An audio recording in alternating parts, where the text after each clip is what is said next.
katakan kelewat medok, nggak katakan kelewat enteng, nggak sedang-sedang gitu.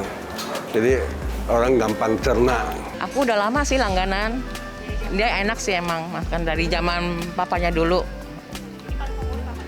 Ayam, kari ayam. Umur 16-17 apa? Iya, umur.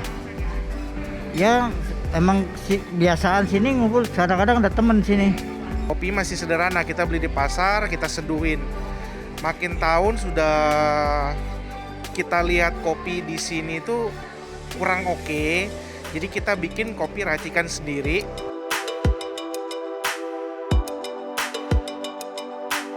Yang dibuat oleh Tanah Cuan itu dia lebih padat, lebih lembut, dan secara kualitas itu lebih bagus dibanding roti modern.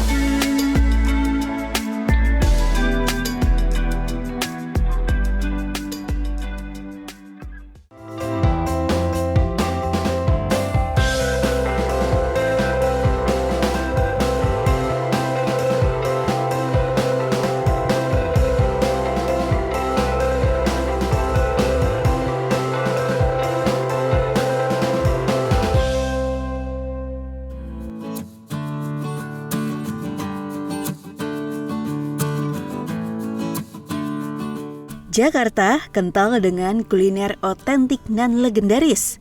Beragam jenis usaha makanan dan minuman terus bertahan meski telah berusia puluhan tahun. Salah satunya ialah Karilam, terletak di ujung Gang Gloria, Jalan Pintu Besar Selatan 2, Glodok, Jakarta Barat. Pemiliknya, Saiful Alam atau akrab disapa Akyong. Dia merupakan generasi kedua penerus usaha Karilam milik sang ayah, Alam. Nama Karilam juga diambil dari nama panggilan sang ayah. Dahulu, ayah Akyong memulai usaha di Medan, Sumatera Utara. Kemudian pada 1973 pindah ke kawasan Glodok hingga kini. Di kawasan Glodok, Karilam sudah 3 kali berpindah tempat, namun masih di gang yang sama, yakni Gang Gloria. Bertepatan dengan kepindahannya yang terakhir sekitar 1990, warung Karilam dipegang penuh oleh Akyong. Keahlian memasak Karilam diperolehnya sejak kecil. Akyong sering membantu sang ayah berdagang kari. Kini walau sudah berusia 73 tahun, Akyong masih turun tangan sendiri meracik bumbu kari. Bantu sih dari dulu juga ada yang bantu. Ya cuman kita pegang peranan kita lah gitu. Kita kan jaga ya, jangan sampai kemunduran gitu. Kita cari majunya lagi. Gimana supaya lebih bagus. Dia pertahankan cirinya itu, namun kasih maju lagi gitu.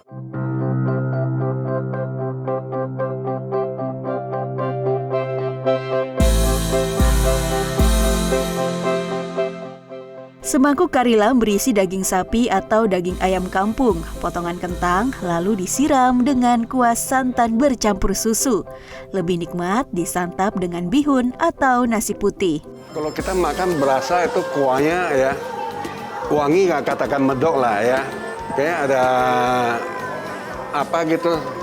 santan-santannya itu ya, supaya enak gitu. Semua sebenarnya sama, cuma mungkin ya kita kuahnya lebih bagus, kayak lebih mantep gitu lah, gitu. Nggak katakan kelewat medok, nggak katakan kelewat enteng, nggak sedang-sedang gitu. Jadi orang gampang cerna. Jadi saya punya kan santan campur susu, rempah-rempah kering ya, rempah-rempah sama bumbu basah. Ya bangsa itulah Laos, serai apa gitu.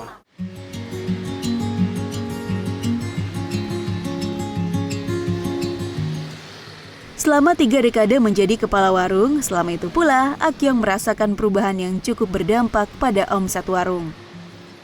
Perubahan yang paling terasa terjadi pada 1990-an saat warga etnis Tionghoa yang bermukim di Glodok dan sekitarnya pindah ke perumahan Kelapa Gading, Serpong, dan Pantai Indah Kapuk. Pembangunan perumahan secara besar-besaran oleh pengembang berdampak pada jumlah pelanggan yang datang. Belum lagi krisis moneter yang membuat roda perekonomian warga sekitar menjadi lesu. Namun berkat resep yang dipertahankan turun-temurun, Kari Lam selalu punya penggemar setia dari generasi ke generasi. Kuah santan racikan keluarga Akyong sangat khas, ditambah tekstur empuk daging ayam kampung yang dipotong besar-besar, menjadi alasan pelanggan untuk kembali. Aku udah lama sih langganan. Dia enak sih emang, makan dari zaman papanya dulu. Ayam, kari ayam. Ini karena pandemi sih udah jarang-jarang sih gitu loh. Kalau dulu sih paling sebulan 2 kali gitu. Kalau dia sih enak sih ya, nggak bisa diinin lah ya. Dari dulu emang begitu aja dari papanya, nggak pernah berubah. Sama aja, kari ayam.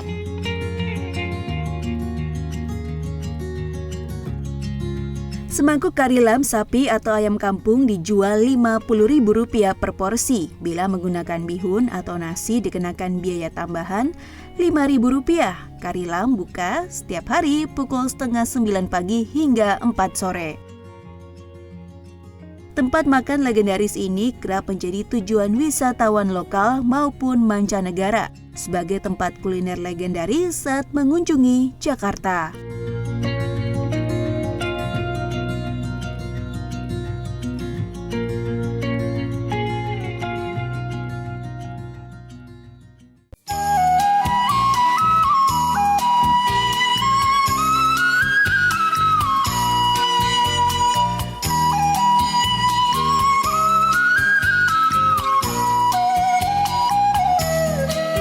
Walau terus bermunculan kopi kekinian, namun sebuah kedai kopi di kawasan Glodok, Jakarta Barat tak lekang oleh zaman. Berdiri sejak 1927, kedai kopi Taki masih ramai didatangi pelanggan setia dari generasi ke generasi. Ini berkat cita rasa yang tak pernah berubah.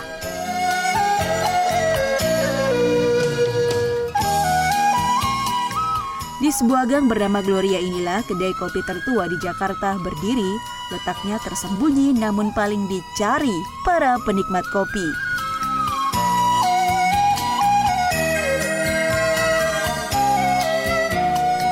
Dari sisi dekorasi, kedai kopi Taki jauh dari kesan modern. Hanya ada beberapa meja dan kursi sederhana yang diatur sedemikian rupa.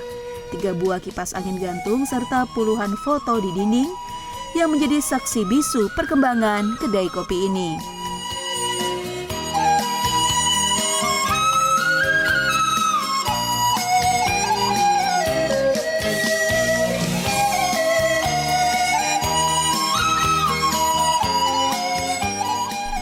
Kedai kopi Taki didirikan seorang perantau asal Tiongkok, Leong Kwe Chong pada 1927.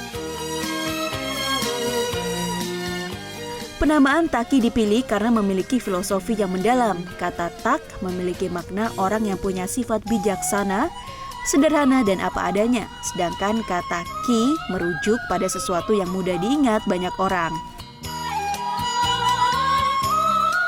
Dahulu, kedai hanya sebuah warung tenda kaki 5 di kawasan Petak 9 yang menjual beragam makanan dan minuman seperti bubur kacang hijau, roti, teh, dan kopi.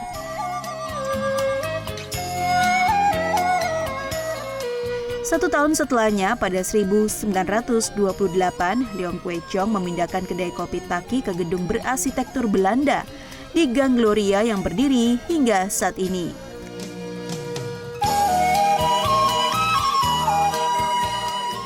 Yang menarik, kedai kopi Taki tidak melarang pengunjung memesan makanan lain yang ada di sekitar kedai, lalu menyantapnya bersama secangkir kopi Taki di dalam kedai.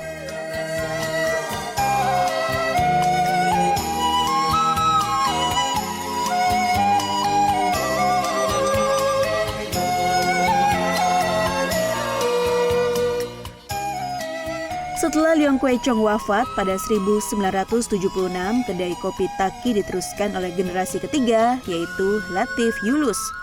dan kini Latif Yulus mewariskannya kepada sang anak Willy Julus.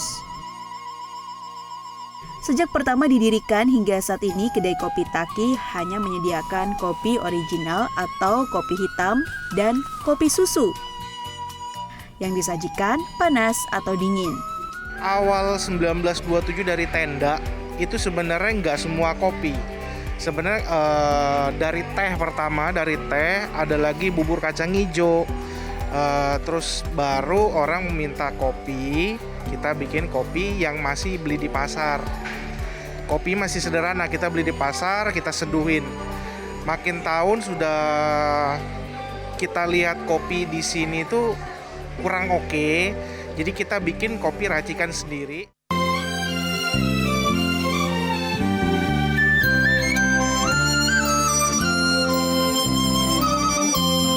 Willy mulai fokus mengembangkan kedai kopi Taki pada 2012 setelah memutuskan untuk keluar dari pekerjaannya.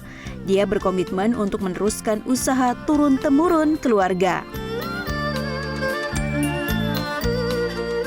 Di tengah bermunculannya bisnis kopi kekinian, kedai kopi Taki tetap menjaga cita rasa kopi racikan yang diwariskan turun-temurun lintas generasi. Identitas kuat kopi Taki menjadi pembeda di tengah persaingan kopi kekinian yang menawarkan beragam rasa. Dari persaingan memang cukup berat ya, tapi kita tetap konsisten dengan kopi yang kopi sederhana, kopi Lampung gitu ya. Terus kita masaknya dengan cara diseduh, dimasak dan diungkep dulu di satu panci yang besar gitu. Kita nggak pakai mesin, kita nggak pakai campuran sirup-sirup, nggak. Kita sederhana, kopi ya zamannya kopi tubruk dah.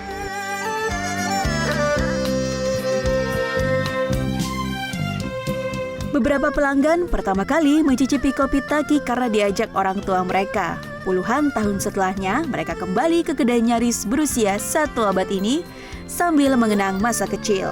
Tempatnya sendiri juga udah heritage ya. Jadi menambah kesan seperti kita masuk ke masa lampau gitu.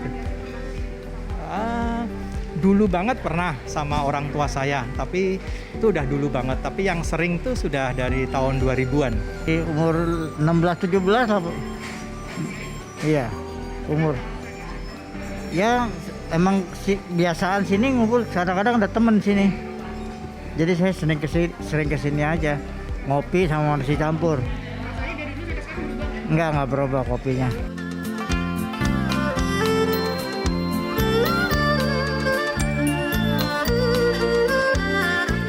Seiring berkembangnya zaman, kedai kopi Taki juga mulai mengembangkan sayap dan tak hanya bertahan di Glodok. Kini kedai kopi Taki telah memiliki 6 cabang di Jakarta dan kerap hadir di bazar atau pameran. Cara ini menjadi salah satu strategi kedai kopi Taki menyasar generasi milenial.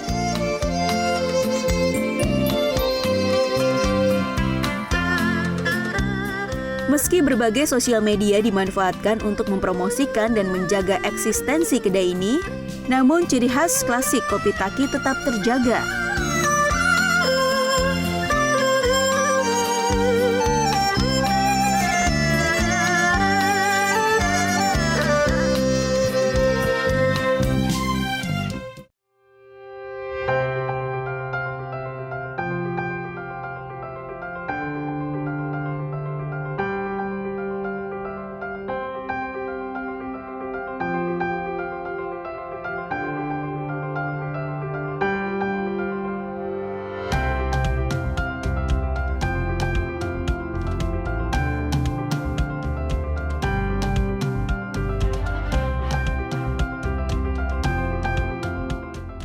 Kelezatan sepotong roti bertahan di tengah sengitnya persaingan.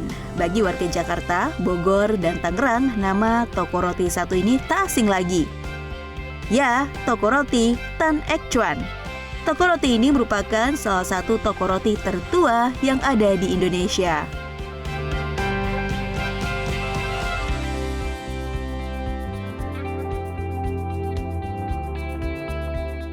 Pertama kali berdiri di Bogor pada 1921. Setelah berselang 30 tahun, toko roti dan pabrik Tan Ek Chuan pun dibuka pertama kali di Jakarta pada 1955.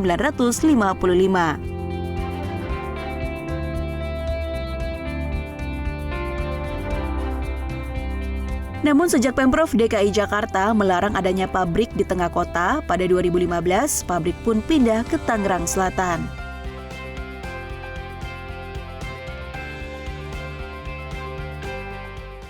Di Tanah Ekcuan Jakarta itu berdiri tahun 1955 di Cikini. Sebelumnya tahun 1921 itu memang didirikan di Bogor. Dari 1955 sampai tahun 2000 dikelola oleh anak dari Tanah Ekcuan yang Tan Kim Hai itu di Jakarta. Mulai tahun 2000 saya mengelola roti Tanah Ekcuan dan kita memindahkan lokasi dari Cikini ke Ciputat ini.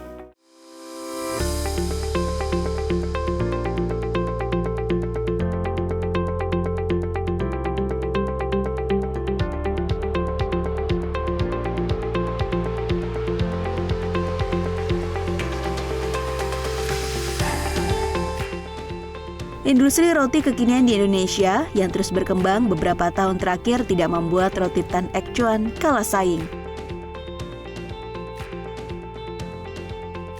Salah satu pembeda roti Tan Ekcuan dengan roti kekinian ialah roti-roti yang dihasilkan pabrik roti Tan Ekcuan tidak menggunakan bahan pengawet.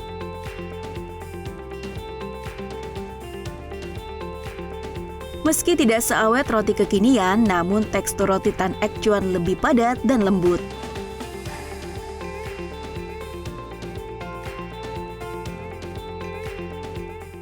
Yang dibuat oleh Tan Ekcuan itu dia lebih padat, lebih lembut, dan secara kualitas itu lebih bagus dibanding roti modern. Karena roti modern itu roti yang fermentasinya itu paling nggak lebih lama atau lebih gede daripada roti zaman dulu. Jadi kalau dimakan roti modern itu dia lebih mengena gitu udaranya, tapi kalau roti zaman dulu, roti jadul yang dibuat oleh Tan Ekcuan itu dia lebih padat, lebih soft. Jadi secara kualitas kalau menurut saya lebih bagusan untuk roti zaman dulu. Toko roti Tan Ekcuan mempertahankan resep legendaris yang turut menjadi ciri khasnya, seperti roti gambang, nogat, hingga roti bimbam dengan kualitas dan cita rasa yang tidak berubah. Ada roti nogat. Roti nogat itu juga roti yang udah lama gitu kan. Kemudian kita ada roti gambang. Roti gambang kita itu cukup legendaris lah. Kualitasnya mungkin berbeda dengan yang lain. Kemudian kita ada satu roti yang tidak dimiliki oleh siapapun juga, itu roti bimbam, ya kan? Nah, roti-roti itu masih bertahan dan kita masih mempertahankan roti-roti itu dari zaman dulu sampai saat ini dengan kualitas yang masih sama.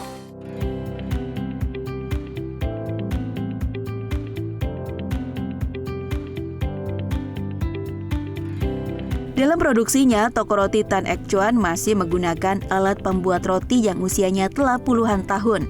Seperti mesin pembuat roti tawar, mixer, timbangan, dan berbagai alat pembuat roti lainnya. Alat-alat ini rata-rata dibuat sebelum 1950.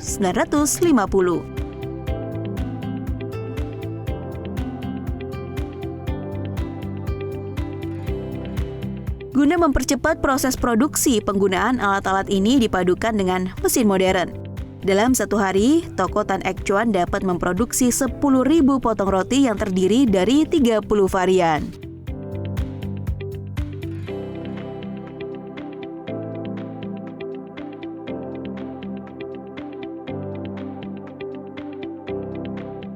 Tak perlu jauh-jauh ke Tangerang Selatan untuk menikmati roti Tan Ekcuan. Roti legendaris ini bisa didapatkan di kawasan Jakarta Pusat, tepatnya di Jalan Cikini Raya. Roti dipasarkan dengan gerobak agar para penikmat roti Tan Ekcuan dapat membeli tanpa harus ke toko roti. Mobilitas gerobak juga lebih luas karena mampu menjangkau gang-gang sempit di Jakarta.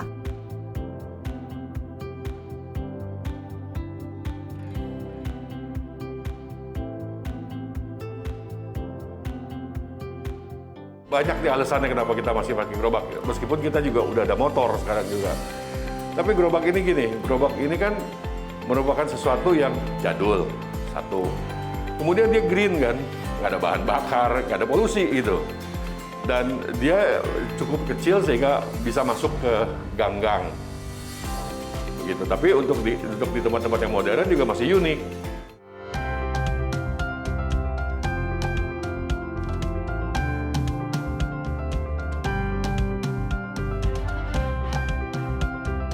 Cita rasa roti Tan Ek Chuan seolah mengajak penikmatnya bernostalgia ke masa lalu. Cita rasa yang tak pernah berubah dan mampu bersaing dengan beragam kuliner kekinian.